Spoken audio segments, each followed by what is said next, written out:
Here's my candidate for the worst job in America right now, state budget director. The states are seeing huge budget gaps as revenues fall because, well, the economy is still not doing very much, and yet their spending costs go up because, well, you still got to keep paying out pensions. All these costs are going up with contracts that are built in. So you've seen a huge budget gap, about $170 billion of gap that needed to be closed in the fiscal year that ended in July 2010.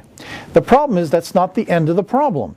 It looks like, well, right now the budget gap that has to be closed for next year, that's by July 2011, is running at about $110 billion. You say, well, that's better than $170 billion in fiscal 2010, but hey, this is only December.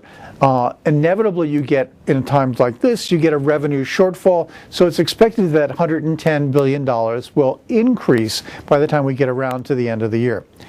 This isn't the end of the problem, because we're really seeing, remember the stimulus package way back at the beginning of the Obama administration? Well, it had some money for states. That money is pretty much going to be all gone by the time we get into fiscal 2012. So the states are looking at diminished help from the federal government in 2011, even more diminished help from the federal government in 2012. Right now, there are people starting to say, hey, when is the state budget problem going to be over?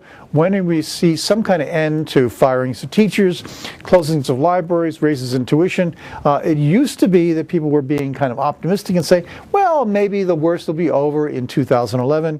People are now talking about 2012, and some people are even talking about 2013.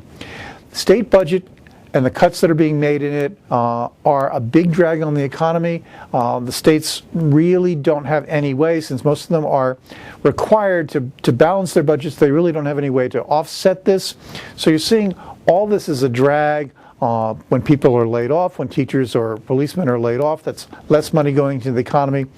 If you want to look at places where drags on the economy are concentrated, this is probably the biggest one right now.